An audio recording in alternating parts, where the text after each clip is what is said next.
पापा की दंड नीति, एक संस्मरण।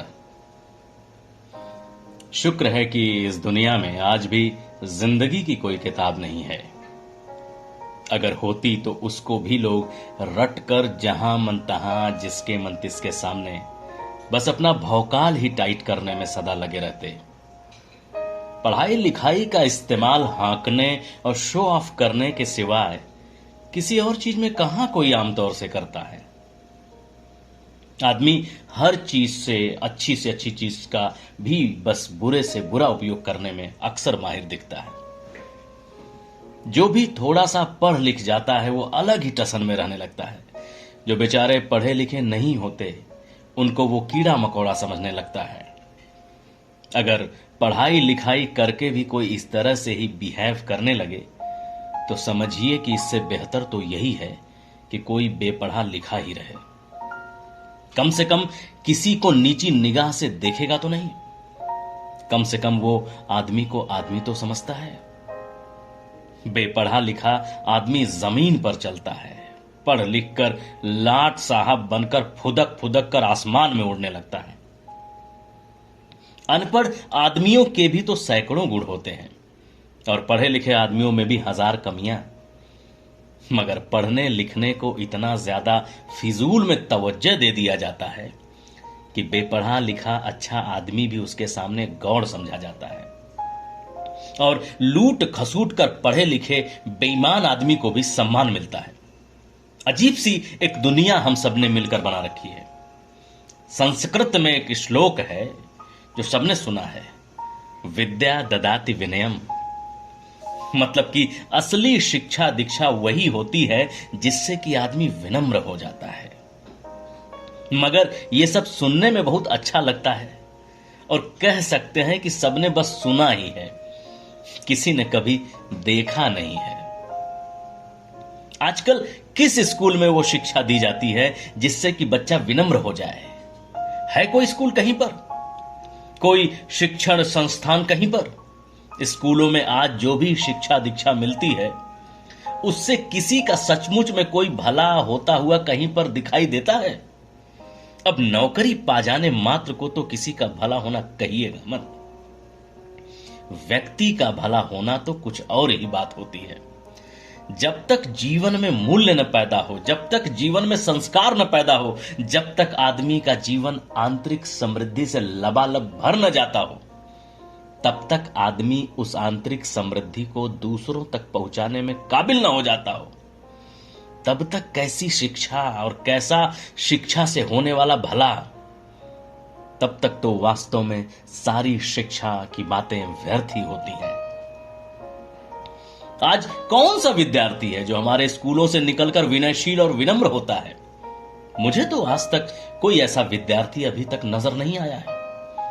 और अगर कोई कहीं से गलतीवश आया भी है तो वह अपने निजी स्वभाव के कारण विनम्र होता है, इन शिक्षण संस्थानों या शिक्षा व्यवस्था के कारण नहीं। उचित होगा यह कहना कि इनसे बचकर या खुद को बचाकर वो विनम्र बना रहता है। वरना पढ़ लिख कर तो यहां पर हर बच्चा आमतौर पर बस चालाक ही बन रहा है, ठगी सीख रहा है, ईर्ष्या जलन और वैमनस्य का शिकार हो रहा है। आज खुद को अच्छा करने की बजाय जो अच्छा कर रहे हैं उनकी बस टांग खींचने में वो अपना जीवन गंवा रहा है और इससे बाहर लाने में न तो उसकी मदद कोई शिक्षण संस्थान कर पा रहा है और न ही कोई शिक्षक, क्योंकि शिक्षक भी आज गया गुजरा है। शिक्षक ठीक अर्थों में शिक्षक नहीं है, क्योंकि अगर शिक्षक ठीक हो जाए तो कहां कोई समाज या देश या उस देश की पीढ़ी गर्त में कभी जा सकती है। शिक्षक भी आजकल वही बन रहा है जिसे जब कुछ नहीं मिलता है तो शिक्षक बन जाता है। तो हमारी शिक्षा व्यवस्था आज लोगों को बस ट्रेन कर रही है, उन्हें शिक्षित नहीं कर पा रही है। 3 इडियट्स मूवी में रैंचो रणछोड़दास चांचड़ ने सही ही कहा था कि चाबुक के डर से एक शेर भी उचक कर टेबल पर बैठना सीख जाता है, मगर ऐसे शेर को हम वेल ट्रेन्ड कहते हैं, वेल एजुकेटेड नहीं। अब वेल ट्रेन्ड और वेल एजुकेटेड में निश्चित ही बहुत बड़ा अंतर है। जो वेल ट्रेन्ड होता है वो हर परिस्थिति में एक ही जवाब देगा, जो उसने रट रखा है। वेल ट्रेन्ड व्यक्ति की मेमोरी अच्छी होगी मगर उसका विजडम अच्छा नहीं होगा। वेल एजुकेटेड तो एक व्यक्ति तभी जाकर होता है जब उसमें विवेक जगता है, उसमें विजडम का प्रवेश होता है। और विजडम के लिए जरूरी रूप से शिक्षण संस्थानों का कोई रोल नहीं होता है। ऐसे हजारों उदाहरण इतिहास में और आज भी मिल जाएंगे जहां एक व्यक्ति कभी स्कूल नहीं गया मगर उसे स्कूलों और कॉलेजों में पढ़ाया जाता है। तो स्कूल और कॉलेज तो ठीक हैं, मगर यदि वे बच्चों में विवेक न पैदा कर सके तो फिर एक अर्थ में वे व्यर्थ हो जाते हैं। स्कूल और कॉलेज में उस तत्व का समावेश निश्चित तौर पर होना चाहिए जो बुद्धि के साथ विवेक को भी जगाए। शिक्षा का तो जरूर ही कुछ और मतलब होता है जिसे शायद ही आज तक कोई पकड़ पा रहा है। अनायास ही नहीं, अंग्रेजी दार्शनिक, विद्वान एवं साहित्यकार D.H. लॉरेंस ने एक बार मजाक मजाक में ही सही मगर बात एक सच्ची कह दी, यदि दुनिया को बचाना चाहते हो तो 100 साल तक विश्वविद्यालयों को बंद कर दो। तो आज ये सोचने जैसा है कि कागजों को पढ़ने से क्या कोई आज तक सही अर्थों में शिक्षित हुआ है? अगर कागज ही सब कुछ होते तो कबीरदास बेचारे पागल थे जो जिंदगी भर चिल्लाते रहे कि मसी कागज छुयो नहीं, कलम गयो नहीं हाथ। मतलब कि न तो उन्होंने कभी कागज छुआ और न ही कभी कलम को हाथ लगाया। अच्छा ही था कि वे कागज छूने से बच गए या उन्होंने खुद को कागज छूने से बचा लिया, वरना क्या पता वो भी उसी नाव में सवार हो जाते जिसमें सवार होकर आज का हर पढ़ा लिखा आदमी अपनी जिंदगी को बर्बाद कर रहा है। कबीर इतने पर ही कहां रुकते हैं, वो आगे बढ़ते हैं और कहते हैं, मैं कहता आंखन देखी। यानी कि उन्होंने जो कुछ भी जिंदगी में जाना, सीखा, समझा, वो सब किताबों से नहीं बल्कि जिंदगी को खुली आंख से देखने का नतीजा था। मगर क्या हम कबीर की यह बात सुनने को तैयार हैं? क्योंकि इसका तो मतलब यह हुआ कि पढ़ना लिखना सब बेकार है और स्कूल कॉलेज सब बंद कर देने चाहिए। माना कि जिंदगी को आंख खोलकर देखने से ही असली समझ मिलती है, मगर वही असली समझ तो हमें कबीर की किताबों में भी पढ़ने को मिलती है। अगर किताबें व्यर्थ हैं तो कबीर दास की भी किताब फिर व्यर्थ होनी चाहिए। मगर कौन है जो कबीर दास की किताब को व्यर्थ कहने की हिम्मत आज कर सकता है? क्योंकि अगर किताब व्यर्थ है तो फिर व्यर्थ होने का यह सिलसिला कहां जाकर रुकेगा? फिर तो गीता की किताब, वेद, उपनिषद, कुरान, धम्पद इत्यादि सारी किताबें व्यर्थ हैं। मगर किसी की हिम्मत नहीं हो सकती जो इन किताबों को व्यर्थ कह दे। असल में किताबें व्यर्थ नहीं होती हैं, स्कूल कॉलेज व्यर्थ नहीं होते हैं। व्यर्थ होता है किताबों में निहित ज्ञान को अपना ज्ञान मान लेना। व्यर्थ होता है स्कूल कॉलेजेस में उस प्रविधि का अनुपस्थित होना जो एक बच्चे में विवेक को जगा सकती हो मगर जो जगाती नहीं है। 20वीं सदी के सबसे बड़े विद्रोही महागुरु ओशो ने तो एक जगह पर कबीर पर बोलते हुए ही उनकी इसी बात का खंडन किया है और कहा है कि उन्होंने स्वयं इतनी किताबें पढ़ी थी कि किसी को भी उतनी किताबें पढ़ने में कम से कम 5 जन्म लेना पड़ेगा। मगर फिर भी ओशो ने अपने लिए वही कहा जो कबीर ने कहा था कि मसी कागज छुयो नहीं। मगर ओशो का मतलब यह था कि उन्होंने कागज तो छुआ मगर कागज उन्हें छू नहीं सका। अब किसी ने कागज छुआ ही न हो और हर तरफ ढिंढोरा पीटे कि मसी कागज छुयो नहीं, मसी कागज छुयो नहीं, तो इसका कितना मूल्य है? यह भी सोचने जैसा है। अर्थ तो असली तभी जाकर समझ में आता है जब कोई कागज छुए और कागज उसे न छू पाए। ओशो की यही देशना थी, यद्यपि कबीर की भी यही देशना थी। बस दोनों ने अपने अपने ढंग से आदमी को जीवन का मर्म समझाया। ओशो की बात ने किताबों को व्यर्थ नहीं बताया, उन्होंने असल में यह बताया कि किताबों को पढ़ने और समझने बूझने का तरीका क्या होना चाहिए। यह वही तरीका है जिसे उपनिषदों और वेदों ने हमें बताया है। और जिससे विनयशीलता का जन्म होता है और असली विद्या क्या है उसका जीवन में पदार्पण होता है। मगर आज कबीर पर पीएचडी करने वालों की भी शायद ही इस बात का पता होगा, वरना कबीर पर कोई पीएचडी कैसे कर सकता है जिसने कागज को ही व्यर्थ बता दिया हो। अब बिना कागज के तो पीएचडी करने से कोई रहा। कबीर और कागज दोनों आपस में एक दूसरे के पूरक नहीं विरोधी हैं, और आज के शोधार्थियों ने कबीर को कागज से ही पूरा का पूरा लाद दिया। जिंदगी ऐसी ही है। हमारी दुनिया में अक्सर यही देखा जाता है कि जो कुछ भी एक विद्वान कहता है आदमी उसका अर्थ ठीक उसका उल्टा ही लगाता है। शायद लगाएगा ही। आदमी जिसको भी फॉलो करता है उस गुरु का पहला निर्देश होता है कि किसी को फॉलो नहीं करना है। उस गुरु ने भी खुद किसी को फॉलो नहीं किया होता है, वो स्वयं को फॉलो करता है, अपनी बुद्धि और विवेक से चलता है, मगर उसके पीछे चलने वाले उसको ही फॉलो करने लगते हैं। बुद्ध ने कहा था कि मेरी मूर्ति मत बनाना, और लोगों ने पहाड़ काट काट के उनकी हजारों मूर्तियां खड़ी कर डाली।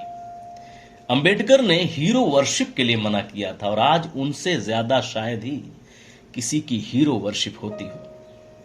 लगता है कि जैसे आदमी यहां पर हर चीज को गलत समझने के लिए अभिशप्त है। खैर, जीवन की असली शिक्षा तो निश्चित ही कागजों के पार है। कागजों को छूकर भी जिसको आती है उसको भी कागजों के पार से ही आती है। मगर जो लोग भी कागजों में ही सदा उलझे रहते हैं उनके हाथ अंततः बस रद्दी कागज ही लगते हैं, जो कि हाथ पोंछने तक के भी काम नहीं आते। पुराने जमाने की याद को अगर जरा सा भी ताजा करें, मेरा मतलब राजा महाराजा वाले दिनों की, तो दंड नीति उस जमाने में एक बहुत ही महत्वपूर्ण नीति हुआ करती थी। बिना दंड के किसी भी राज्य की व्यवस्था को सुचारू रूप से चलने और चलाने की कल्पना नहीं की जा सकती थी। अब दंड नीति का मतलब यह थोड़ा ही था कि राजा अपनी प्रजा को परेशान करना चाहता था या वो उनसे किसी बात का बदला लेना चाहता था। राजा तो वास्तव में अपनी प्रजा से प्यार करता था, शायद इतना प्यार करता था कि उसी प्यार के माहौल को कायम रखने के लिए वो दंड नीति तक को भी लागू करने में हिचकिचाता नहीं था। उसी वातावरण को संरक्षित रखने के लिए भगवान श्री कृष्ण कुरुक्षेत्र में खड़े लोगों का सफाया करवाने तक के लिए भी राजी हो जाते हैं। क्या इसका मतलब यह है कि कृष्ण भगवान युद्ध खो रहे हैं? वे शांति फैलाना चाहते हैं? अब कृष्ण से बड़ा तो शांति के मार्ग का प्रस्तोता मुश्किल से ही इस दुनिया में कहीं मिलेगा। वे तो बुद्ध और ईसा से भी एक कदम आगे हैं। वे शांति की बात करते थे, मगर उसको संरक्षित रखने के लिए यदि आगे बढ़ने की नौबत आए तो उसके लिए भी तैयार रहते थे। यह भगवान श्री कृष्ण की हद से ज्यादा प्रेम की भाव दशा को ही प्रदर्शित करता है, जब वो धर्म और शांति को कायम रखने के लिए युद्ध के मैदान में खुद के वादे को तोड़ने तक के लिए तैयार हो जाते हैं। वादा टूट जाए चलेगा, मगर धर्म नहीं टूटना चाहिए, धर्म नहीं बिखरना चाहिए। प्रॉफिट मोहम्मद ने शांति कायम रखने के लिए तलवार हाथ में ले ली। उनकी तलवार पर मैंने सुना है कि लिखा था कि वो शांति के सिवाय किसी और चीज के लिए कभी नहीं उठेगी। वैसे तो शांति और तलवार एक दूसरे के विरोधी दिखते हैं, मगर जरूरी रूप से वे विरोधी हैं ऐसा सच नहीं है। यह बात सब पर निर्भर करती है। यह सब इस बात पर निर्भर करता है कि तलवार किसके हाथ में है। तलवार अगर बुद्ध के हाथ में होगी तो बेहतर करेगी, मगर यदि उसे देवदत्त अपने हाथ में ले लेगा तो संहार के सिवा कुछ और नहीं होगा। अगर धनुष राम चला रहे होंगे तो शुभ होगा, मगर यदि रावण के हाथ में यह पड़ेगी तो निश्चित ही प्रतिघात होगा। सुदर्शन चक्र भगवान श्री कृष्ण की अंगुलियों में नृत्य करेगा और किसी आसुरी शक्ति की उंगलियों में नरसंहार। शायद उस जमाने में राजा अपनी प्रजा को बहुत ही ज्यादा प्यार करता था। शायद इसीलिए दंड को भी वो एक नीति के रूप में स्थापित कर सका, क्योंकि वो चाहता था कि समाज में सब कुछ व्यवस्थित रहे, सब कुछ समरसता के साथ चले, और जब भी कभी कोई उस व्यवस्था को बिगाड़ने की कोशिश करे तो उसे दंड देकर ठीक किया जा सके। दंड का विधान दो पर्पस फुलफिल करता था। एक तो दंड के नाते लोग डरें और गलत न करें, और दूसरा कि यदि कोई गलत कर गुजरे तो उसे दंड देकर ठीक किया जाए ताकि भविष्य में वो अपने उन कृत्यों को दोहराने की हिम्मत न कर सके। ये राजा का प्यार ही था, उसका अपनी प्रजा के प्रति प्रेम ही था जो उसे ऐसा करने तक के लिए बाध्य करता था। मगर यह भी जरूरी नहीं था कि उस वक्त का हर राजा ऐसा ही रहा हो। फिर भी दंड नीति के जन्म के पीछे तो एक राजा के प्रेम और न्यायप्रियता की ही भावना सदा से उपस्थित रही है। इसमें कोई भी संदेह नहीं है। अब उसे कोई फॉलो करता हो न करता हो, यह बिल्कुल एक अलग ही मसला है। एक ही समय में कृष्ण और कंस दोनों होते हैं। कंस के होने से कृष्ण की गीता धूमिल नहीं होती, बल्कि कंस के होने से शायद और निखरती ही है। कंस की वजह से ही गीता की आवश्यकता भी होती है। पीके फिल्म ने प्रेम की एक बड़ी ही अच्छी सी परिभाषा हमें बताई है। फिल्म के अंतिम क्षणों में जब पीके अपनी सैटेलाइट के पास वापस अपने गोले पर जाने के लिए जा रहा होता है तो वह रोता रहता है, मगर पीछे मुड़कर जग्गू को नहीं देखता है। वो जग्गू से प्यार तो करता है, मगर प्यार की जबरदस्ती नहीं करता है जो आम जीवन में लोग करते हैं। वो प्यार का सही अर्थ समझता है, जिसे जग्गू जब अपनी किताब के लॉन्च इवेंट में लोगों को पढ़कर सुना रही होती है तब बताती है। वो कहती है, He loved me enough to let me go। मतलब कि पीके जग्गू से इतना प्यार करता था कि उसने उसे जाने दिया। पीके ने जग्गू को इसलिए जाने दिया क्योंकि वो जग्गू से प्यार करता था, जग्गू उससे प्यार नहीं करती थी। तो जो सच्चा प्यार होता है वो अपने प्रियतम को हर हाल में खुश देखना चाहता है, चाहे उसके लिए उसे खुद को ही कष्ट क्यों न देना पड़े। मगर जिससे वो प्यार करता है उसको वो कभी भी कष्ट नहीं होने देता है। मगर एक और प्यार भी होता है जो हमारी इसी दुनिया में दिखाई देता है। यहां लोग जिससे प्यार करते हैं, अगर वो राजी न हो तो उस पर एसिड फेंक देते हैं, उसे छुरा घोंपकर मार डालते हैं या उसे जिंदा जला देते हैं। अब प्यार के बारे में ये सब बातें सोचने पर मजबूर कर देती हैं कि असली प्यार आखिर में कौन सा वाला, एसिड फेंकने वाला या खुद को भी कष्ट देकर दूसरे को खुश रखने वाला। इसी तरह सच्चा ज्ञान क्या होता है, सच्चा जीवन क्या होता है, सच्ची शिक्षा क्या होती है, सच्चा गुरु कौन होता है, सच्चा शिक्षक कौन होता है, ये सब विचारणीय है और हर एक व्यक्ति को इसकी जांच पड़ताल में जाना चाहिए ताकि जीवन को सही दिशा में निर्देशित करने का गुण वो सीख सके। तो ऐसा नहीं था कि जब मैं स्कूलों में पढ़ता था तो वहां पर कुछ भी सीखने को मुझे नहीं मिलता था। स्कूलों में भी बहुत कुछ सीखने को मिलता था, मगर ज्यादा बातें जो सीखने को मिलती थी या मिली वो जिंदगी में थी, जो कि स्कूल में तो था ही मगर स्कूल के बाहर ज्यादा था। क्योंकि स्कूलों के बाहर तो जिंदगी होती है, वो हर वक्त परीक्षा लेती रहती है और उसमें गिरना और उठना, फेल होकर पास होना ज्यादा जरूरी होता है। मेरे लिए इस जिंदगी को सिखाने वाले और बार बार हर कदम पर मेरी परीक्षा लेने वाले इस जिंदगी के अलावा मेरे पापा थे।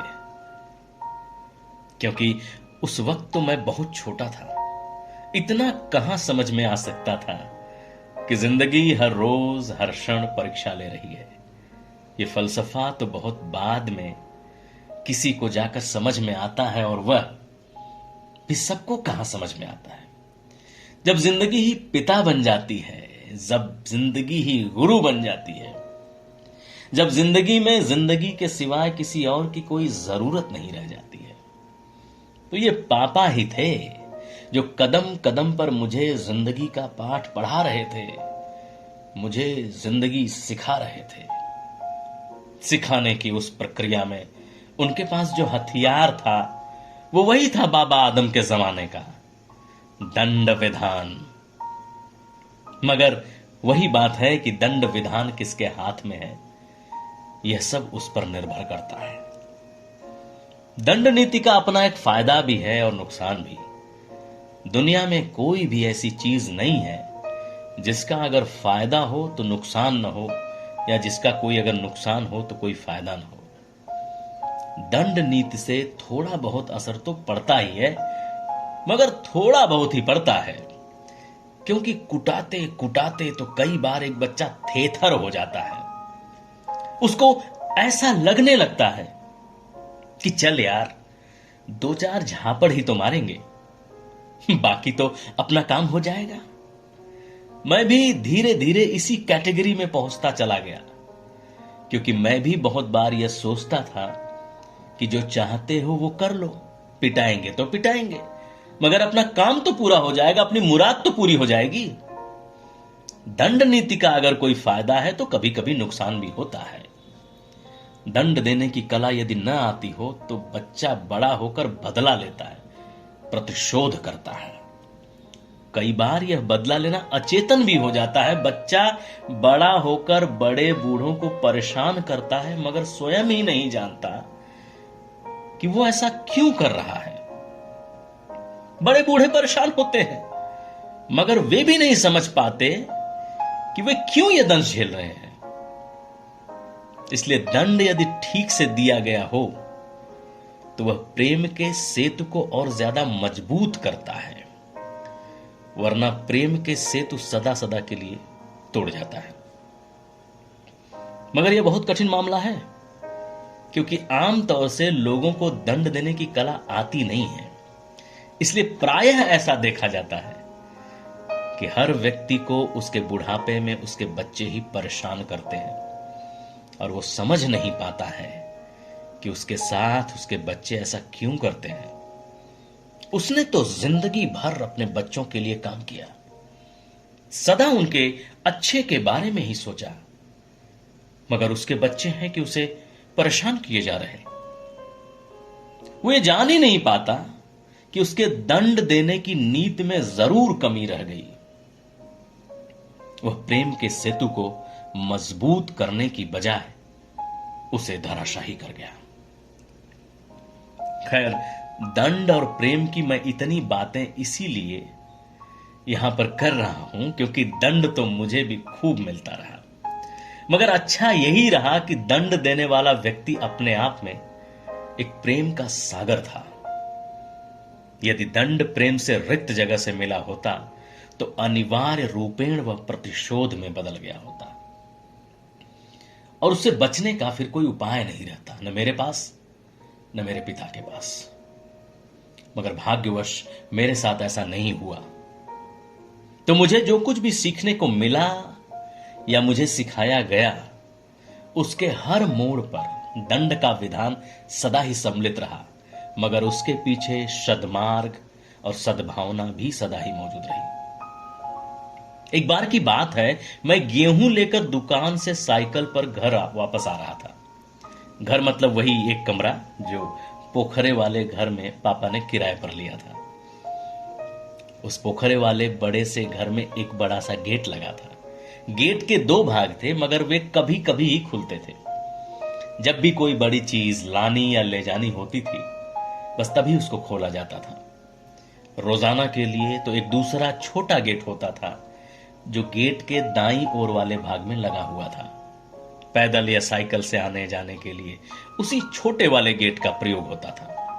मगर नीचे से गेट चूंकि जमीन से 2 इंच ऊपर था, तो साइकिल वगैरह ले जाते समय थोड़ा चढ़ाने में श्रम भी करना पड़ता था।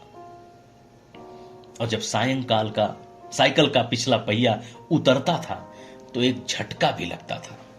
अगर साइकिल पर कोई सामान रखा हो तो बैलेंस बिगड़ने का भी खतरा हमेशा ही रहता था। कभी कभी बैलेंस बिगड़ भी जाता था और कभी कभी संभल भी जाता था।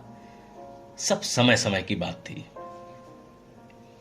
तो जब मैं उस रोज साइकिल पर गेहूं लेकर आ रहा था, अब ये मत समझिएगा कि मुझे उस समय तक साइकिल चलाना आता था। साइकिल चलाने के लिए अभी मैं बहुत छोटा था, यद्यपि औरों के मुकाबले साइकिल चलाना मैंने बहुत जल्दी सीख लिया था।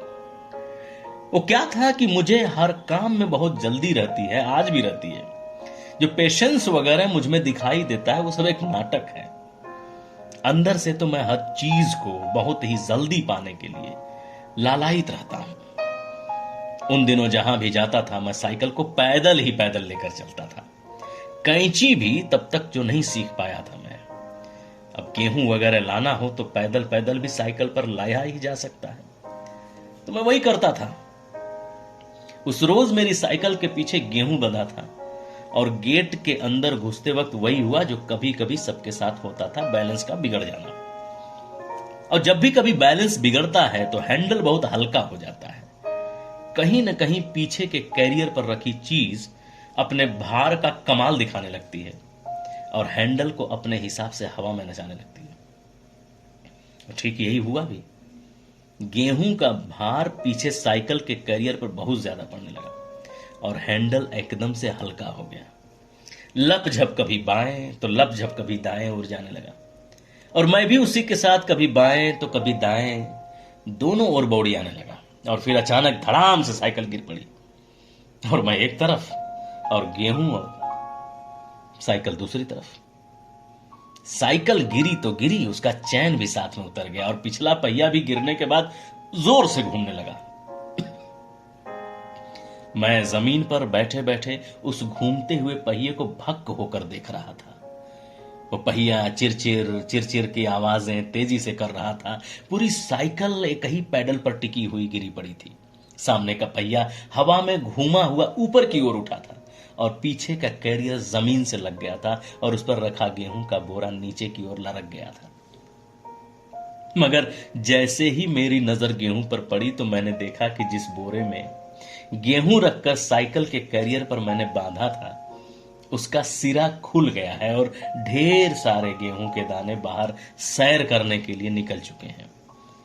गेहूं कोई एक बड़ा सा पत्थर तो होता नहीं कि गिरा तो फिर तुरंत उसको उठाकर रख लीजिए।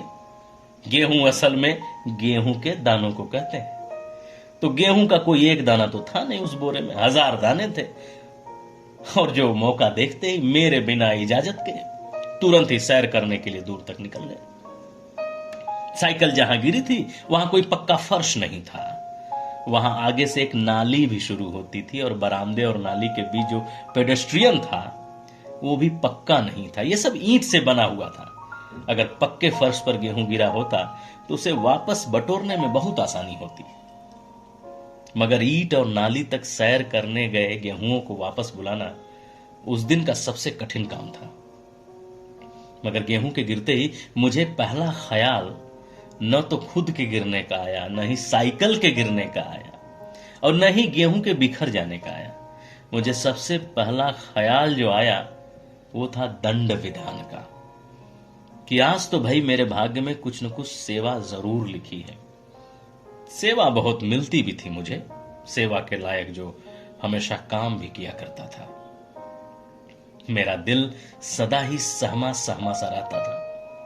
सोचता था कि कब वो दिन आएगा जब दंड विधान से मुझे हमेशा के लिए मुक्ति मिलेगी। तब भले ही मेरे अच्छे के लिए ही मुझे दंड मिलता था, मगर दंड तो मुझे मिलता ही था, जिससे मैं बहुत ही पीड़ित था और चाहता था कि न मिले। एक डर का माहौल सदा ही मेरे घर पर बना रहता था। हमेशा विचार करता था कि कब इस दहशत भरे माहौल से बाहर आऊंगा, जब घर में रहते हुए भीतर के प्रेम को बाहर भी महसूस कर सकूंगा। वो दिन भी आया जब मैं बड़ा हो गया। थोड़ा लेट आया मगर आया जरूर। मगर उस वक्त तक तो चारों तरफ बस दहशत ही दहशत का एहसास होता था और उससे मैं मुक्त भी होना चाहता था।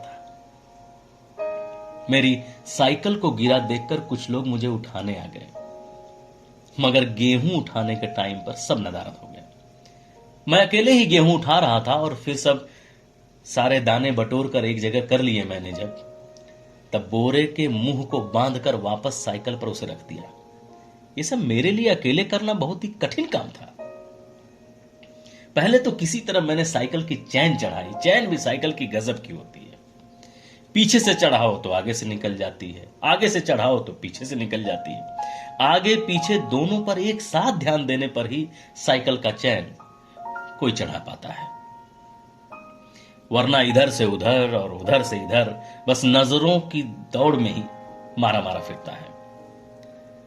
अभी मुझे इतना कुछ आता भी नहीं था, मगर धीरे धीरे सब सीख गया। साइकिल का चैन चढ़ाने के बाद उसको स्टैंड पर खड़ा किया। अब स्टैंड पर खड़े करने के बाद अगर साइकिल के कैरियर पर कुछ भी वापस भारी सामान रखना है तो बड़ी सावधानी से रखना होता था, क्योंकि साइकिल का अगला भाग चूंकि हल्का होता है, वह इधर उधर दाएं बाएं खूब हिलने डुलने लगता है, और अगर जरा सा भी बैलेंस बिगड़ता है तो साइकिल का वापस गिरना तय हो जाता है।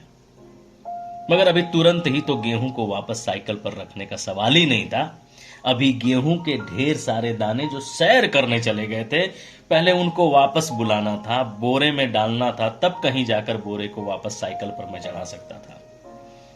तो फिर मैं गेहूं को बीनने लगा और बीन बीन कर बोरे में डालने लगा। जितना कर सकता था मैंने किया। फिर गेहूं को लाद कर अपने कमरे तक पहुंच गया और उसे उतार कर जहां रखना था रख दिया। शुक्र था कि तब तक पापा नहीं आए थे, वरना रास्ते में ही वो ये सब देखकर मेरी सेवा करने में जुट गए होते। थोड़ी राहत की सांस ले रहा था कि उनके ऑफिस से आने के पहले ही मैंने गेहूं को कमरे तक पहुंचा दिया। जो कुछ भी हुआ, यद्यपि उसमें मेरी कोई गलती नहीं थी, उनको अब कुछ भी पता नहीं लगेगा। लेकिन गलती करने से ही थोड़ी गलती होती है। गलती अगर कोई देखना चाहे तो गलती ढूंढ भी लेता है। वो देखते हैं ना कि सड़क पर खड़े पुलिस वाले को अगर पैसे चाहिए तो कोई कितना भी सही गाड़ी चलाता हो, वो गलती निकाल ही लेता है और पैसे की भी उगाही कर लेता है। मगर दुर्भाग्य से थोड़ी ही देर में देखा कि पापा ड्यूटी से वापस घर आ गए और वहीं से खड़े होकर जहां पर गेट के अंदर मेरी साइकिल गिरी थी, जोर जोर से प्रवीण प्रवीण कहकर मुझे कड़े स्वर में पुकारने लगे। मैंने भी सोचा, अरे पापा आ गए क्या? मगर अब क्या हुआ? मैं तो गेहूं को सही सलामत घर पर पहुंचा चुका था। फिर भी डर तो लग ही रहा था कि गलती करने से ही थोड़ी गलती होती है, देखने के ढंग से भी गलती सामने निकल कर आ जाती है। और वही हुआ जिसका मुझे जरा सा एहसास भी नहीं था। ऐसी ढेर सारी बातें मेरे दिमाग में उस वक्त दौड़ने लगी थी। और फिर जब दूर से ही मैंने उनको देखा कि वो ठीक उसी जगह पर खड़े होकर चिल्ला रहे हैं जहां पर मेरी साइकिल अभी अभी गिरी थी, तब तो मुझे पता चल ही गया है कि लगता है किसी महाशय ने पापा को बता दिया कि मैंने साइकिल वहां पर गिराई थी।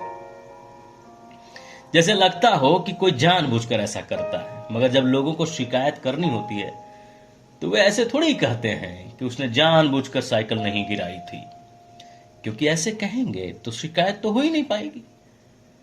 वो तो ऐसे कहते हैं जैसे कि सब कुछ उस अमुक व्यक्ति ने जानबूझकर किया हो ताकि उसकी पिटाई हो। और पिटता देखने में कौन है जिसको मजा नहीं आता है। साइकिल कैसे गिरी, इसी तरह से साइकिल चलाते हो, तुम्हें जरा भी ढंग नहीं साइकिल चलाने का, आदि आदि बातें सोचते हुए मैं गेट की ओर आगे बढ़ रहा था कि यही सारी बातें अभी पापा मुझसे पूछेंगे तो मैं क्या जवाब दूंगा।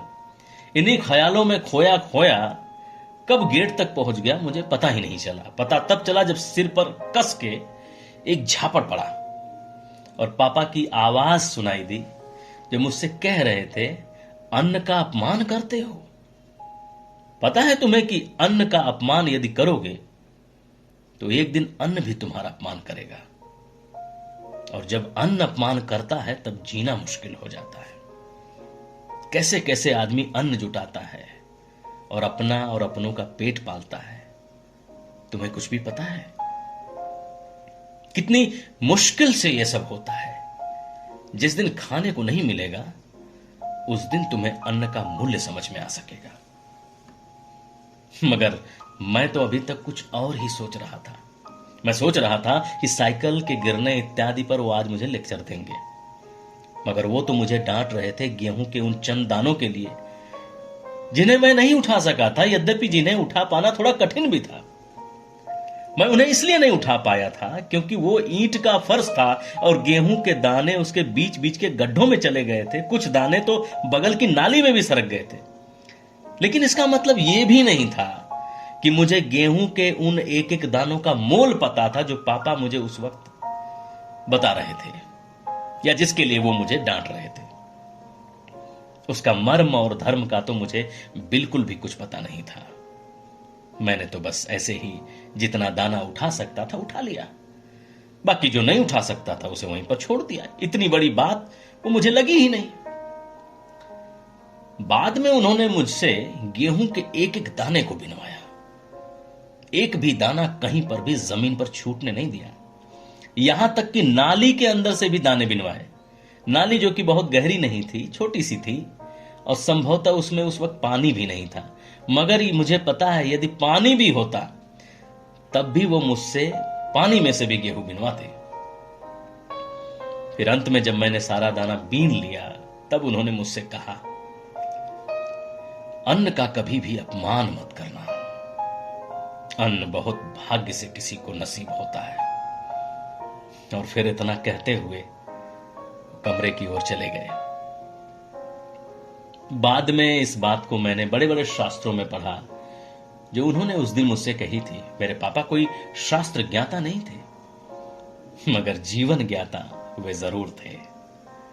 जिंदगी के हर कदम पर कैसे चलना, कैसे उठना, कैसे बैठना, वे सब मुझे निरंतर हमेशा सिखाते रहे, आज भी सिखाते हैं। जैसे बारिश के दिनों में जब भी कोई पैदल चलता है तो उसके पैंट के पीछे ढेर सारे छींटे पड़ जाते हैं।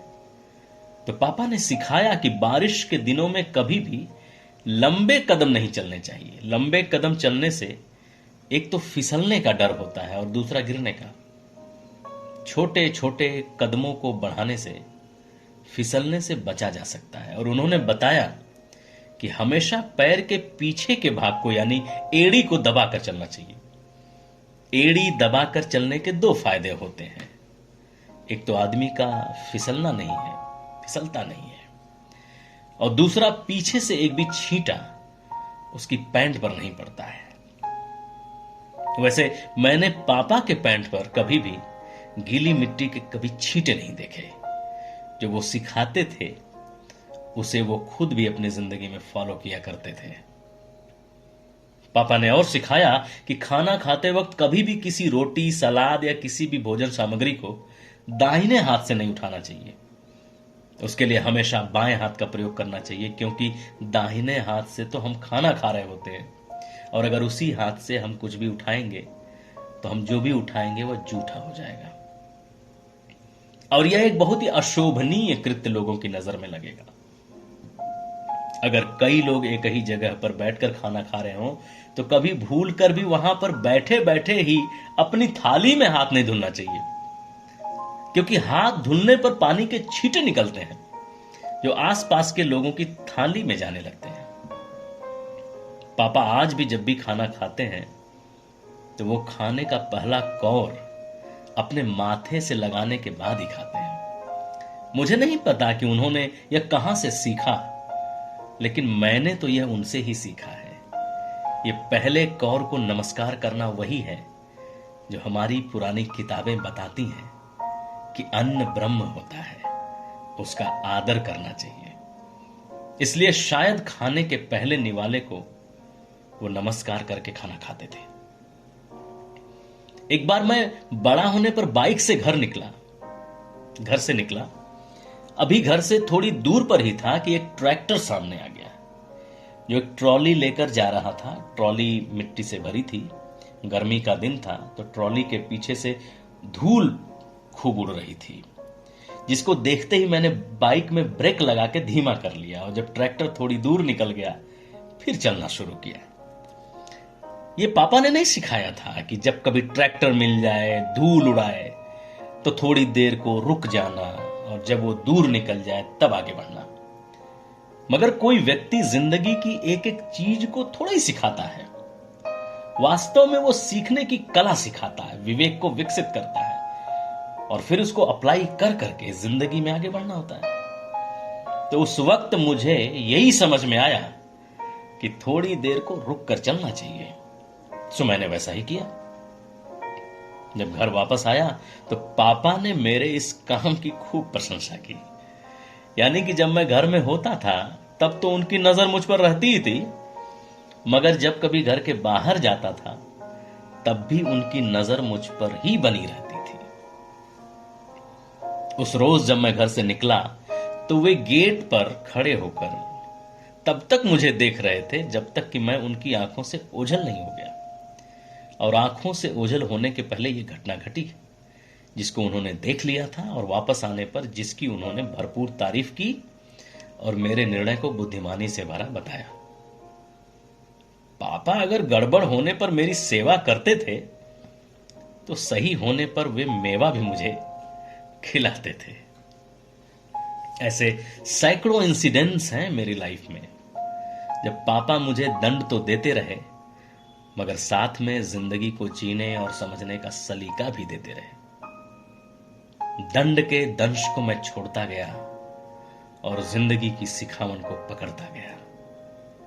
अगर दंड के दंश को पकड़ता तो शायद पापा की उन सारी शिक्षाओं का बहुत ही बड़ा अपमान होता, क्योंकि तब दंड क्यों मुझे दिया गया उसको मैं समझने से चूक जाता, जबकि उसे ही समझना असली बात थी। मगर यह भी उन्हीं की शिक्षाओं का ही परिणाम था कि मैं वही पकड़ सका जिसे मुझे पकड़ना चाहिए था और उसे छोड़ सका जिसे मुझे छोड़ना चाहिए था। धन्यवाद।